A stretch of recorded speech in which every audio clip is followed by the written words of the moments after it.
Let's begin with new point DNA replication. DNA regulates and controls all activities of the cell. As a carrier of genetic information, DNA has to perform two important functions. Number one, heterocatalytic function. When DNA controls formation of chemical molecules other than itself, such functions are called heterocatalytic function.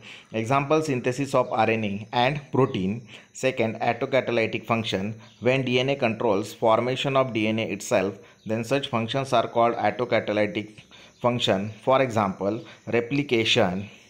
Then DNA replication, this process in which DNA duplicates to form identical copies is called replication. This process occurs in S phase of interphase.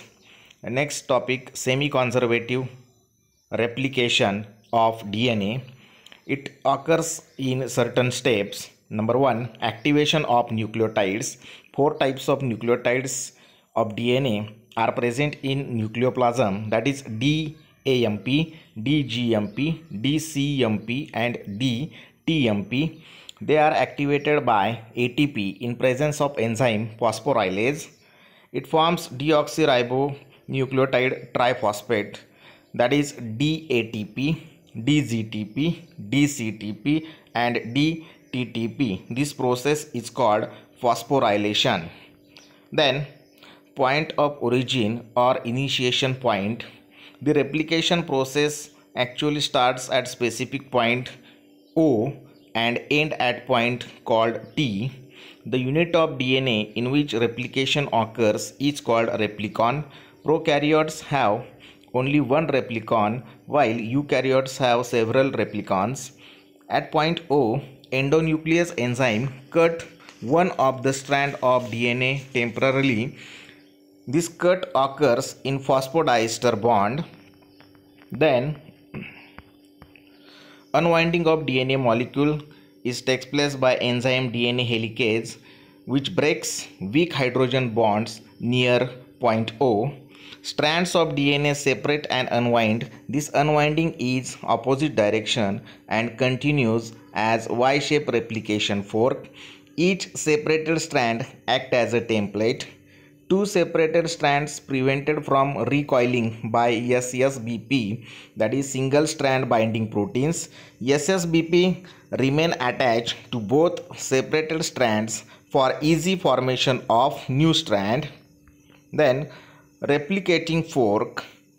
The point formed due to unwinding and separation of two strands appears like Y-shaped, called replication fork. Unwinding of strands imposes strain relieved by superhelix relaxing enzyme. Synthesis of new strands. In this step, separated strands act as template for formation of new complementary strand. It starts with the help of small RNA molecule called RNA primer.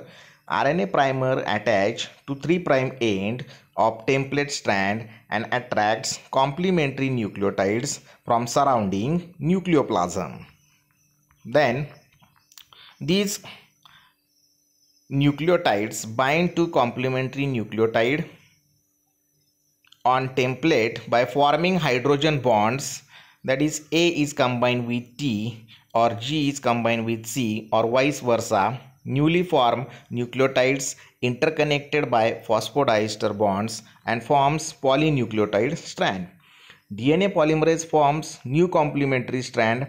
It always formed in 5' to 3' direction, leading and lagging strand. In this step, strand with free 3' end called leading strand and strand with free 5' end called lagging strand.